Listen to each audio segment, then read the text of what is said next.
ইমাম হাসান হোসাইন মা ফাতেমাকে বলছেন, মা মা গো, কিছু খাবার থাকলে আমাকে দেন মা। আহারে, ফাতেমার বাড়িতে সেদিন কোনো খাবার ছিল না ভাই। মা ফাতেমা তু জাহরার, একটু দাঁড়ান, কেউ কথা বলবেন না ভাই, যারা আছেন চুপচাপ বসে থাকেন, আমার দিকে দেখেন, মাত্র 20টা মিনিট আপনাকে সময় চেয়েছি। মা ফাতেমা তু জাহরার অন্তরখানা ফেটে গেল, বলছেন, বেটা রে বেটা, আজকে তোমাদের খাবার দিতে পারবো না বেটা। এই বললাম না কথা বলবে না, একটাও কথা বলবে না ভাই। বেটা রে, আমি আজকে খাবার দিতে পারবো না বেটা, আমি কথা দিলাম কালকে তোমাদের দোনো লাডলা দুলারাকে আমি তোমার মা খাবার দিব। দোনো বেটা মাকে বিশ্বাস করে চলে গেলেন। দ্বিতীয় দিন মার কাছে এসে বলছেন, মা গো মা, কিছু খাবার দিবেন না মা। মা বলছেন, বেটা রে, আজকেও দিতে পারবো না বেটা, কালকে তোমাদের দিব বেটা। তৃতীয় দিন এসে বলছেন, মা গো কিছু খাবার দেন।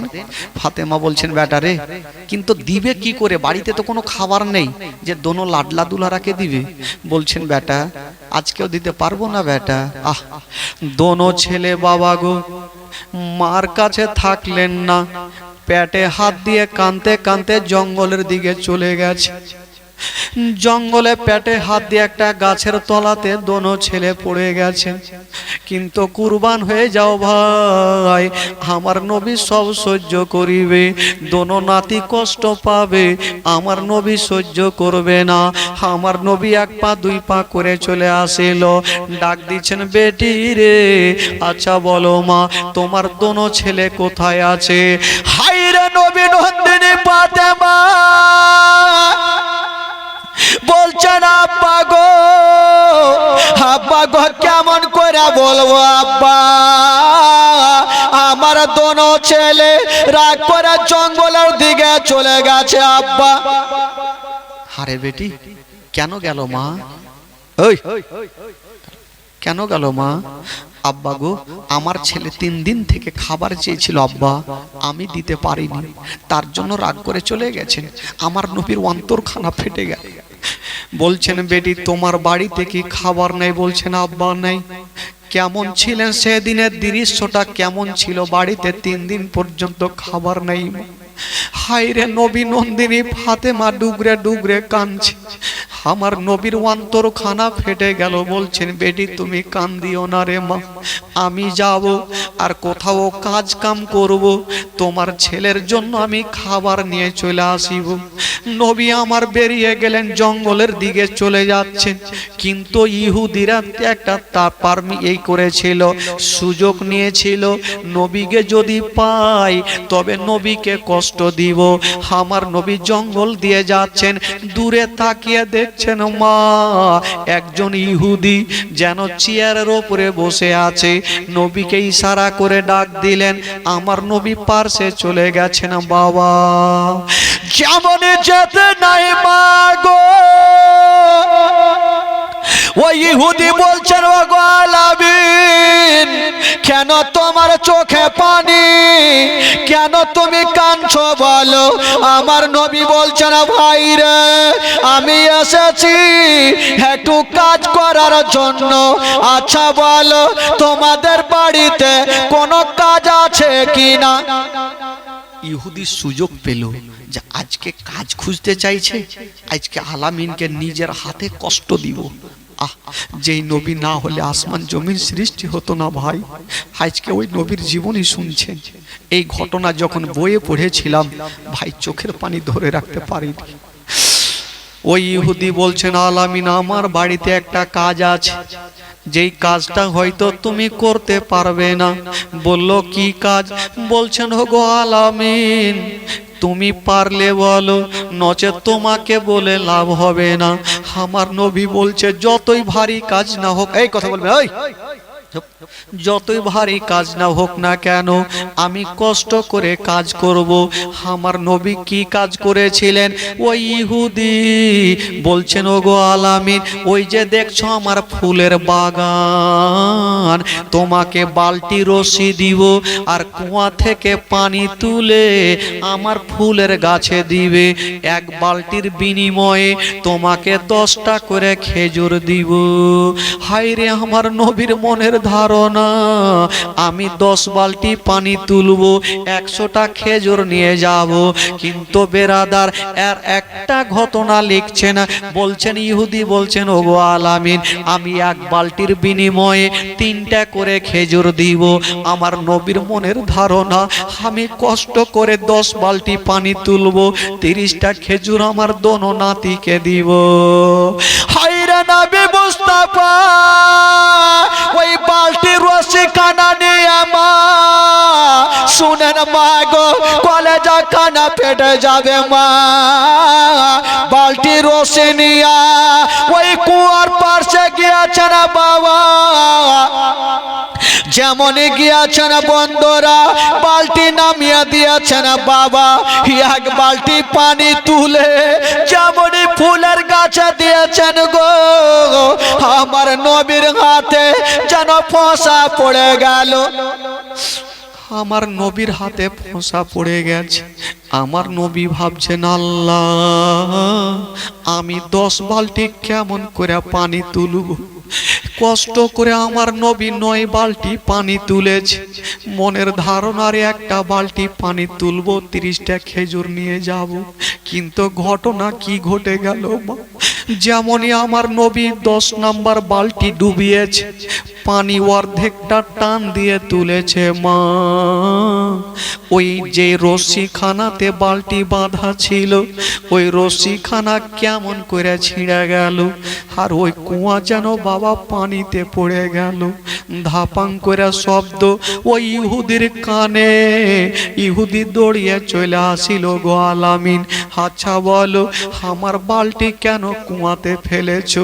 আমার নবী কাঁদতে কাঁদতে বলছে, ভাই রে, আমি তোমার বালতি নিজে থেকে ফেলি নাই, রশি ছিঁড়ে পড়ে গেছে। আমাকে 5টা মিনিট সময় দাও, বাড়ি যাব আর রশি কাঁটা নিয়ে আসিব, তোমার বালতিটা তুলে দিব। মুখের কথা মুখে থাকলো মা। ওই ইহুদি দেরি করলো না, একটা হাত উঠিয়ে ঠাস করে আমার নবীর গালে একটা তামাচা চালিয়ে দিয়েছে। এত জোরে চালিয়েছে মা, আমার নবীর গালে, সাদা গালে 5টা আঙ্গুলের দাগ বসে গেল। আমার নবী মুখে কথা বলতে পারে না, এত জোরে মেরেছে গো। যেই নবীর চেহারা বাবা গো চাঁদের চাইতে সুন্দর, সূর্যর চাইতে সুন্দর, এত জোরে তামাচা মেরেছে, 5টা আঙ্গুলের দাগ বসে গেছে। ওরে যুবকেরা চিন্তা করেন, কেউ যদি আমার গালে মারে গো, আমি নিজের হাতখানা নিজের গালে লাগাবো। কেন লাগাবো? ব্যথা হচ্ছে বলে গালে লাগাবো। আমার নবী কেমন ছিলেন মা? নিজের হাতখানা নিজের গালে দিলেন না, সঙ্গে সঙ্গে ইহুদির হাতখানা ধরে ফেলেছেন আর বলছেন, ভাই রে, তুমি তো আমার গালে এত জোরে মেরেছো, তোমার হাতে কি ব্যথা হয়েছে? আমার নবী ইহুদির হাতখানা সাহালিয়া দিচ্ছেন বাবা। ইহুদি কানতে আরম্ভ করলো, জানি না এ আলামিনের দিলে এত ময়া, এত দয়া, নিজের গালে হাত না দিয়া আমার হাতখানা সাহালিয়ে দিচ্ছে। ইহুদি মুখে কথা বলতে পারলেন না, কাঁদতে কাঁদতে বাড়ি পালিয়ে গেল। আর আমার নবী কয়েকটা খেজুর নিয়ে বাড়ি যাচ্ছেন, একটা হাত নিজের গালে রেখেছেন আর এক হাতে খেজুর নিয়ে চলে যাচ্ছেন। ডাক দিচ্ছেন, বেটি রে, ও বেটি ফাতেমা, দরজাটা খুলো রে মা।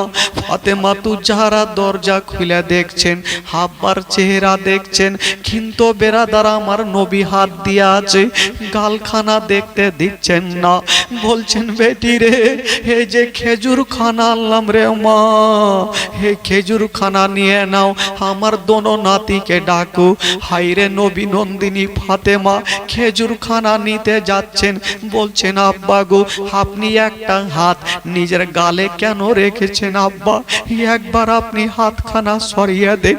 আমার নবী বলছেন বেটি রে, আমি যদি হাত সরিয়ে দিই মা, তোমার পা থেকে জমিন পর্যন্ত সরে যাবে রে মা, তুমি সহ্য করতে পারবে না।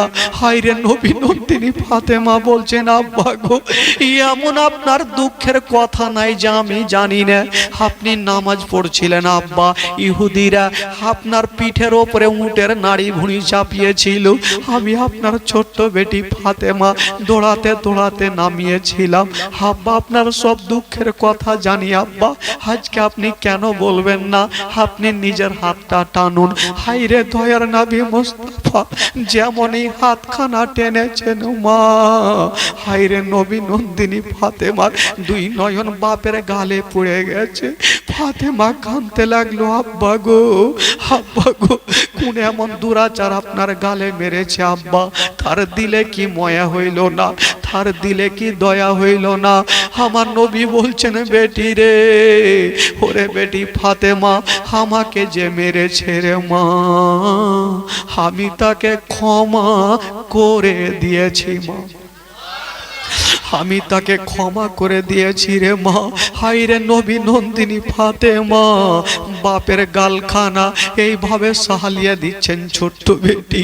আমার নবী ডুগরে ডুগরে কাঁদছেন। বাবা দোনো নাতি চলে আসছিল, বলছেন মা গো, আমার নানার গালে কি হয়েছে মা, আমার নানাকে কে এত জোরে মেরেছে মা। ওইদিকে ইমাম হাসান হোসেন কান্দে, একদিকে মা ফাতেমা কান্দে। তবে বাবা গো, যে ইহুদি আমার নবীর গালে মেরেছিল, ওই ইহুদির ঘটনা কি ঘটলো? ইহুদি আমার নবীর গালে তামাচা মেরে বাড়ি গিয়ে নিজের বিবিকে বলছে, বিবি রে, আমি একটা বিশাল বড় ভুল করে ফেলেছি। বলল কি ভুল? বলছে বিবি রে, আজকে আমি আলামিনের গালে একটা চড় মেরে দিয়েছি। তবে বিবির একটা কথা, ওই আলামিন নিজের গালে হাত না দিয়ে আমার হাতখানা সাহালিয়ে দিয়েছে। বিবিরে আমি বুঝে গেছি উনি কি বলে জাদুঘর হতে পারে না, উনি হলে শেষ জামানার নবী হবে। তবে বিবিরে একটা কথা বলে দি, একটা কথা বলে দি, যাও যাও। তবে বাবা গো, ওই ইহুদি নিজের বিচার নিজে করেছেন বাবা, নিজের বিচার নিজেই করেছেন মা। ইহুদি বলছেন বিবিরে, আমি আমার বিচার আমি করব। একখানা হাঁসুয়া নিয়ে আসিল বাবা গো, ইহুদি নিজের হাতখানা নিজে কেটে ফেলল।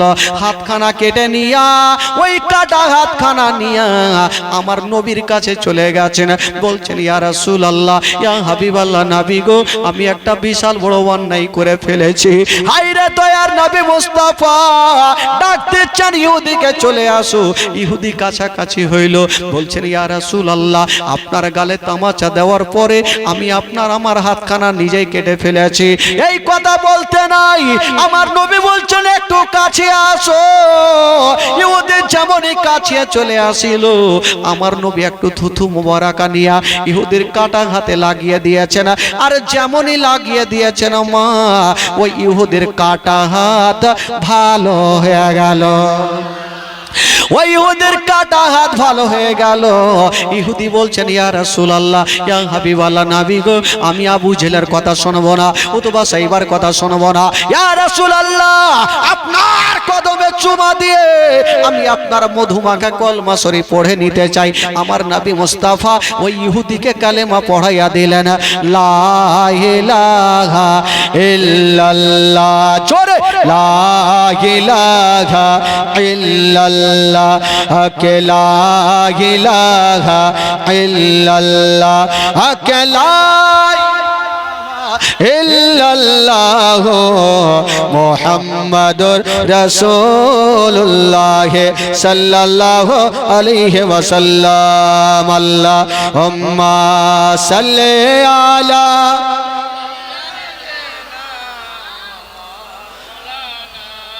मोहम्मद वाला आले सैयदना वाला आले सैयदना मौलाना मोहम्मद सल्लल्लाहु ताला अलैहि वसल्लम। बेरादरान इस्लाम बंधुगण बाबाजी रात्रि প্রায় একদম 2টা, কারণ কমিটি ভাইকে বলবো যে আপনারা সিরনি কোথায় আছে আপনারা নিয়ে চলে আসেন, সিরনি কোথায় আছে আপনারা নিয়ে চলে আসেন। যেহেতু হুজুর আছেন সামনে, ফাতিহার পরে হুজুর দোয়া করবেন। তবে কিছু ডাকগুলা ছিল নাকি মনে হয়, আচ্ছা কিছু ডাকগুলা ছিল, কিছু ডাকগুলা আছে, দোয়া হবে।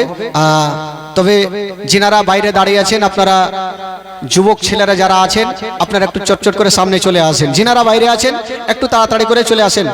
আর কমিটি ভাই আপনারা কি নাম, সাহেব মমিন 5 বস্তা সিমেন্ট, সুলতানা বিবি 2 বস্তা সিমেন্ট। মাশাআল্লাহ আপনারা প্রচুর দান করেছেন, আপনারা প্রচুর দান করেছেন, ওখানে লিখিয়ে দেন। তবে খিচুড়ি দিয়েছেন, মাংস দিয়েছেন, সবই তো দিয়েছেন, তবে আর কোনো জিনিস বাকি থাকলো না। তবে মা বোনদেরকে বলবো মা গো যে আপনারা আরো যদি মনে করেন যে আমি দিব 10 20 50 100, এই খালাই কোন খিচুড়ির টাইম হয়নি, খালা একটু চুপচাপ বসেন, খিচুড়ির এখনো টাইম হয়নি, একটু চুপচাপ বসে থাকেন। খিচুড়ি না খাইলে বাড়ি যাব না, নাকি কসম খেয়েছেন খিচুড়ি না খেলে বাড়ি যাব না। তবে এই যে ডাকগুলো হবে ভাই, কি ডাক আছে দেন দেন দেন, কি আছে দেন, ওই চট করে দেন, দেরি করিয়েন না, দেরি করিয়েন না, সময় নষ্ট করিয়েন না, যেহেতু টাইম পার হয়ে গেল একটু তাড়াতাড়ি করে দিয়ে দেন। আপেল, আচ্ছা হ্যাঁ হ্যাঁ হ্যাঁ ওটা আচ্ছা রেখে দেন, রেখে দেন, এখানে রাখেন, এখানে রাখেন, আচ্ছা এখানে রাখেন, এখানে রাখেন, সামনে রাখেন, হ্যাঁ ডিমটাও দেন এখানে।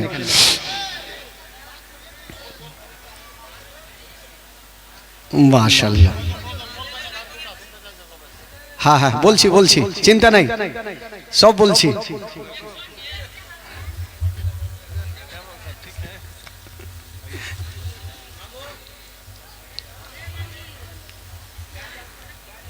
अरे गाजल कहे गो बोले हो, हाँ गाजल कहे गो तो अच्छा बोलें देखी कार भाग्य जावे জান্নাতি ফল, কার ভাগ্যে যাবে দেখি ভাই। 300, 350, 500, 600, কে 600 बोल रे, 30 को उठा के फेंक देंगे। 501, ওই দিক থেকে আমার অনেক ভাই আছেন, নিতে হবে ভাই, পাওয়া যাবে না, এত ভালো জিনিস বাড়িতে পাবেন, কে ভাগ্যবান আছে উঠান দেখি। 501, 550, ভয় করি না জাহান্নামে। হ্যাঁ কালকে যে বলেছি না না টাকা লাগবে, তাহলে 500 নিয়ে আসতে বলেন। 551, পলকে জীবন দিয়ে দেব যদি নবী তুমি চাও, পলকে জীবন দিয়ে দেব যদি নবী তুমি চাও। আর জি আমার এই জীবনে একবার দেখা দাও, হাবিবে ইয়া রাসূলুল্লাহ, হাবিবে ইয়া হাবিবাল্লাহ, পড়ুন হাবিবে ইয়া রাসূলুল্লাহ, হাবিবে জোরে জোরে, হাবিবে ইয়া রাসূলুল্লাহ, হাবিবে ইয়া হাবিবাল্লাহ, পলকে জীবন দিয়ে দেব যদি নবী তুমি চাও। জাহেলিয়াত যুগে যদি এই জীবনটা পেতাম, নবী তোমার নূর চেহারা আপন চোখে দেখতাম গো, আপন চোখে দেখতাম। জাহেলিয়াত যুগে যদি এই জীবনটা পেতাম, নবী তোমার নূর চেহারা আপন চোখে দেখতাম গো, আপন চোখে দেখতাম। কলেজা টুকরা করে দেব যদি নবী তুমি চাও, কলেজা টুকরা করে দেব যদি নবী তুমি চাও। আর জি আমার এই জীবনে একবার দেখা দাও, হাবিবে ইয়া রাসূলুল্লাহ, হাবিবে ইয়া জোরে, হাবিবে ইয়া রাসূলুল্লাহ, হাবিবে ইয়া 550 550 600।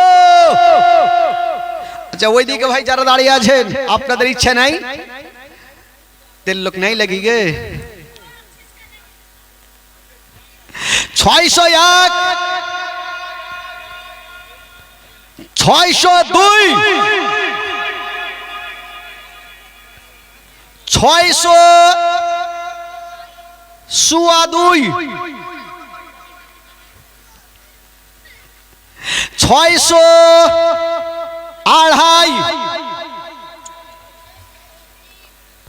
কেউ নাই। 603 603 থেকে 2 ইঞ্চি কম নাই কেউ। 603 কহিনি বলিনি, 603 নিয়ে যান। ওই যে ওখানে কে বলেছে ওদিকে